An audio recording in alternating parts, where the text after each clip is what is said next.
ತುಂಬ ಪೋಷಕರು ಹೇಳ್ತಾ ಇರ್ತಾರೆ, ನಮ್ಮ ಮಕ್ಕಳು ರಾತ್ರಿ 1 ಗಂಟೆ 2 ಗಂಟೆವರೆಗೂ ಓದ್ತಾ ಇರ್ತಾರೆ, ತುಂಬ ಚೆನ್ನಾಗಿ ಸ್ಟಡಿ ಮಾಡ್ತಾ ಇದ್ದಾರೆ ಅಂತ. ನಮಗೆ ದಿನ ಬೆಳಗಾದರೆ ಟಿ ವಿಯಲ್ಲಿ ಬರುವಂತಹ ಸೀರಿಯಲ್ಗಳಿರ್ಬೋದು, ಹಾಗೆಯೇ ಮೊಬೈಲ್ನಲ್ಲಿ ವಾಟ್ಸ್ಯಾಪ್, ಫೇಸ್ಬುಕ್, ರೀಲ್ಸ್ ಇದನ್ನು ನೋಡದೆ ಹೋದರೆ ನಮಗೆ ದಿನ ಕಳೆಯೋದೇ ಇಲ್ಲ. ಒಂದಷ್ಟು ಸಮಯವನ್ನು ಕಳೆಯಿರಿ, ಅವರ ಜೊತೆಗೆ ಮನಬಿಚ್ಚಿ ಮಾತಾಡಿ. ಆಗ ಆ ಮಕ್ಕಳು ಕೂಡ ನಿಮ್ಮ ಜೊತೆಗೆ ಮನಬಿಚ್ಚಿ ಮಾತಾಡ್ತಾರೆ. ಅದರಿಂದ ಒಂದು ಬಾಂಡಿಂಗ್ ನಿಮ್ಮ ನಡುವೆ ಬೆಳೆಯುತ್ತೆ.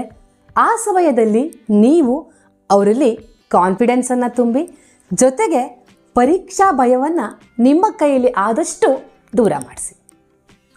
ನೆಕ್ಸ್ಟ್ ಪಾಯಿಂಟ್, ಯಾವುದೇ ರೀತಿಯಲ್ಲಿ ಮಕ್ಕಳಿಗೆ ಒತ್ತಡವನ್ನು ಹೇರಬೇಡಿ. ಒಬ್ಬೊಬ್ಬರ ಸಾಮರ್ಥ್ಯ ಒಂದೊಂದು ರೀತಿ ಇರುತ್ತೆ.